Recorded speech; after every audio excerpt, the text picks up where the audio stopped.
வணக்கம். நான் உங்கள் அன்பான சயின்டிஃபிக் வேதிக் அஸ்ட்ராலஜர் அஸ்ட்ரோரண்டி பேசுகிறேன். நல்லது நினைப்போம், நல்லதே நடக்கும். இந்த வீடியோவில் நம்ம என்ன பார்க்க போறோம்னா, கன்னி ராசிக்காரர்களுக்கு ஆகஸ்ட் 2026 எத்தகைய ஒரு மாதமாக இருக்க போகுது? எப்படி பலாபலன்கள் இருக்க போகுது? ஓரளவுக்கு சாதகமா இருக்க போகுதா? பாதகமா வரப்போதா? நான் எதிர்பார்க்கக்கூடிய விஷயங்களா நடக்குமா?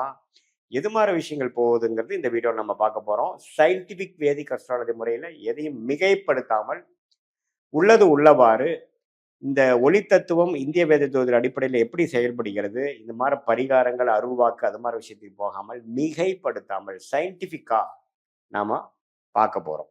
சரி, இப்ப பாருங்க கன்னிராசிக்கு வந்து எப்படி இருக்குது கிரக அமைப்பு. குரு பார்த்தீங்கன்னா 11ஆம் இடத்துல வருவது டாப்.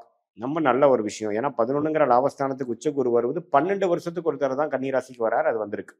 அதே மாதிரி சனி வந்து 7ஆம் இடத்துல இருந்து ராசியை பார்க்கறது நிறையா வேலைகள், நிறைய தொடர்புகள், நிறைய முயற்சிகள்ங்கிறது போய்க்கொண்டே இருக்கக்கூடிய அமைப்புகள் இருக்குது. அதே சமயத்துல 6ஆம் இடத்துல ராகுவும் 12ஆம் இடத்துல கேதுவும் நீடித்திருக்கிறார் ஆகஸ்ட் மாதம் முழுவதும். இப்படி இருக்க இப்ப ராசிதிபதியாக புதன் எப்படி போறாருன்னா உச்ச குருவோட சேர்ந்து 11ஆம் இடத்துக்கு வருகிறார் 2-3 தேதியிலேயே ஆகஸ்ட்ல. கிட்டத்தட்ட 3 வாரத்துக்கு அப்படியே இருந்து அதுக்கப்புறம் தான் நட்பு வீடாகிய சிம்மத்துக்கு 12ஆம் இடத்துக்கு வர்றாரு. அதுவும் தப்பு இல்லை. ஸோ மாதம் முழுவதுமே பார்த்தீங்கன்னா ஓரளவுக்கு நல்ல பொசிஷன்ல ராசி அதிபதியாகிய கன்னி ராசி அதிபதி இருக்கிறனால புதன் இருக்கிறனால நல்ல சுப விஷயங்கள் இதுவரை 6-7 மாசமா முயற்சி பண்ணதுக்கு கொஞ்சம் பெனிஃபிட் அடைகிறது, ஒரு குளிர் காயிறது, கொஞ்சம் அறுவடை செய்யறது, ஒரு சுப விஷயங்கள், ஒரு வீடு புண்ணியாச்சனை, ஏதோ ஒரு விஷயம் நம்ம வாங்குறோம், செய்யறோம், வீட்டுக்கு நல்லது பண்றோம், குடும்பத்துக்கு சில நல்லது நடந்தது, ஒரு சொத்து வாங்குறோம், வீட்டில் ஒரு சுப விஷயங்கள் நடந்தது, ஒரு வசதிப்படுத்திக்கிட்டோம், ஒரு பொருள் வாங்குறோம், அல்லது நீங்க வந்து எதிர்பார்த்த ஒரு விஷயங்கள் நடந்து எல்லாத்துக்குமே ஒரு பிளசன்ட் சர்ப்ரைஸ் கொடுக்குது. அப்படிங்கிற மாதிரி ஒரு நல்ல அமைப்புகளை கொடுக்கக்கூடிய அமைப்பு வந்து புதன் ராசி அதிபதி அப்படி இருக்கிறது கண்டிப்பா வருதுங்க. ஏன்னா இது வந்து ஒரு அபூர்வமான விஷயம். ஆனா குருவும் புதனும் 11ஆம் இடத்துல அது உச்ச குருவோட சேர்ந்து இருக்கிறது ஒரு அரிதான ஒரு டைம். அது ஒரு 20-25 நாள் இருக்குது. அதை நீங்க யூஸ் பண்ணிக்கணும். ஸோ அதே மாதிரி உங்களுக்கு சுக்கிரனே பார்த்தீங்கன்னா ராசிக்குள்ளேயே இருக்கிறார். ராசி அதிபதி சுக்கிரனே ராசிக்குள்ளே இருந்தாலும் அவர் செவ்வாய் பார்வையும் சனி பார்வையும் பெறுவதனால கொஞ்சம் டென்ஷன். அந்த நேரத்துல நீங்க கொஞ்சம் டென்ஷன் ஆகுற அமைப்புகளும் இருக்கு.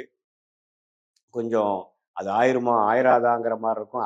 நிறைய அலைச்சல்கள் எல்லாமே உங்க தலையில தான் விடிகிற மாதிரி ஒரு அமைப்புகள். அதெல்லாம் கொஞ்சம் எதிர்பார்க்கலாம். மற்றபடி பார்த்தீங்கன்னா ஒன்றும் பிரச்சனை இல்லை. செவ்வாய் 10ல் இருக்கிறது நல்ல முயற்சி. நீங்க என்ன நினைக்கிறீங்களோ அதில் தீர்க்கமா செய்யக்கூடிய ஒரு அமைப்பு. நல்லா வந்து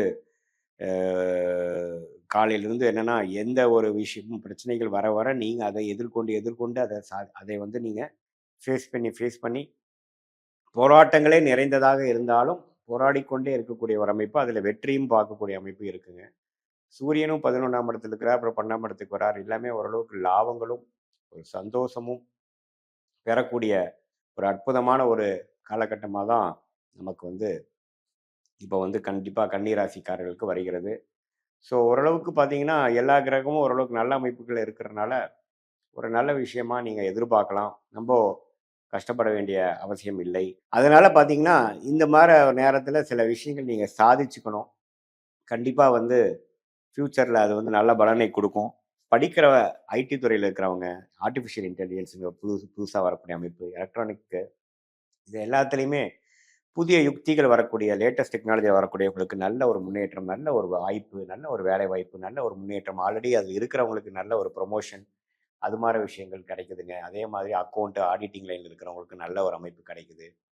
மத்தபடி பார்த்தீங்கன்னா, அரசியல் சார்ந்த விஷயங்கள், பவர் எலக்ட்ரானிக்ஸ் அது மாரி விஷயத்துல இருக்கிறவங்களுக்கு நல்ல முன்னேற்றங்களை குடுக்கக்கூடிய அமைப்பு வந்து கண்டிப்பாக இந்த அ அமைப்பு ஆகஸ்ட் மாதம் 2026 வந்து தவறே இல்லாம இருக்கு. இந்த வாய்ப்ப வந்து கொஞ்சம் கரெக்ட்டா யூஸ் பண்ணிக்கணும். இந்த நேரத்தில சோம்பேறித்தனமாக, சோர்வுடன் இல்லாமல் கொஞ்சம் தன்முனைப்போட கொஞ்சம் முயற்சிகள் எடுக்கும் பொழுது, கண்டிப்பாக உங்களுக்கு சாதகமான அது வயசு வித்தியாசம் இல்லாமல் மாணவர்களா இருந்தாலும் சரி, நடுத்தர வயதினராலும் சரி, இளவட்ட வயதினர் இல்ல கன்னிராசிக்காரர்களா இருந்தாலும் சரி, முதியோர்களா இருந்தாலும் சரி, கொஞ்சம் இதுவரைக்கும் எதிர்பார்த்த விஷயங்கள் அப்பாடான்னு முடிஞ்சுதுடா சாமி, கைக்கு கொஞ்சம் வந்தது. அப்படிங்கிற மாரி சில விஷயங்கள் நடக்கக்கூடிய மாதமாக இருக்கு. அதை நீங்க பார்த்து முயற்சி செய்து ஓரளவுக்கு செஞ்சு கொள்ள வேண்டும். இது ஒரு பொதுவான பலனே தவிர, உங்களுடைய ஜென்ம ஜாதகத்துல உங்களுடைய பிறந்த தேதி, பிறந்த நேரம், பிறந்த ஊர்ல நீங்க எது மாரி பொறந்தீங்க?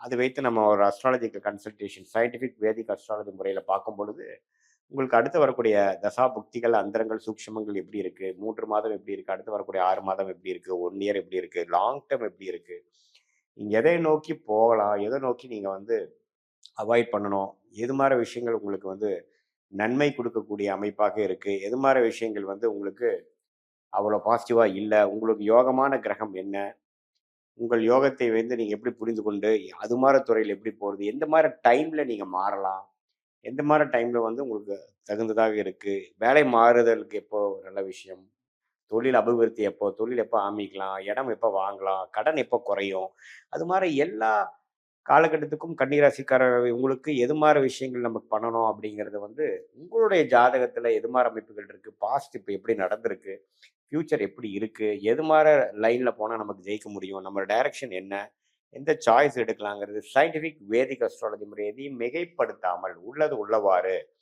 நாம பார்க்கும் பொழுது நம்மளுடைய கர்மாவை நாமளே தெரிந்து கொண்டு அதுக்கு தகுந்த மாதிரி வாழ்க்கை பயணத்தை நாமளே மேற்கொள்ளும் போது சிரமமின்றி எதிர்நீச்சல் போடாமல் நம்மளுடைய வாய்ப்புகள் என்னவோ அதையே நம்ம கொஞ்சம் முழுசாக பார்த்து அதுக்கு தகுந்த மாற நம்மளுடைய முயற்சிகளாக இருக்கட்டும், நம்மளுடைய சாய்ஸஸாக இருக்கட்டும், எல்லா விஷயமும் பார்த்தீங்கன்னா அதுக்கு தகுந்த மாதிரி நம்மளுடைய ஜாதகம் என்ன சொல்லுது, நம்ம டைம் என்ன சொல்லுது, அதுக்கு தகுந்த மாதிரி ஒரு முடிவுகளையும் அந்த நேரம் தான் முக்கியம். இப்போ பார்த்தீங்கன்னா எல்லா நேரத்துலையும் ஒரே மாதிரி இருக்கிறது இல்லை, நமக்கு சில டைம்ஸ் சாதகமான நேரங்கள் இருக்கு, சாதகமற்ற நேரங்கள் இருக்கு. ஸோ அந்த மாதிரி விஷயத்தை நம்ம வந்து ஓரளவுக்கு என்னங்கிறது பார்த்து அதுக்கு பிரகாரம் நம்ம போகும்பொழுது வாழ்க்கையில் எளிதில் ஜெயிக்கலாம். தேவையில்லாமல் நமக்கு வந்து ஒரு யோகமான தொழிலை விட்டுட்டு தேவையில்லாத ஒரு வேலையை பண்ணும் பொழுது அதில் பெரிய என்னதான் முயற்சிகள் போட்டாலும் பார்த்தீங்கன்னா பெரிய லாபங்கள் வராது. ஸோ நமக்கு எந்த கிரகம் நமக்கு நல்லா இருக்குது அப்படிங்கிறத தெரிஞ்சுக்கணும்.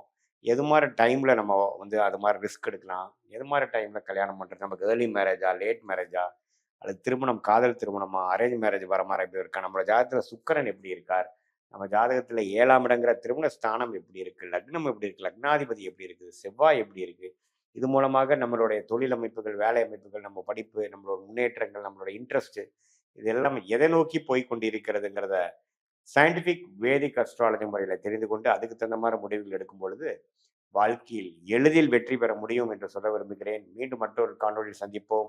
நன்றி, வணக்கம்.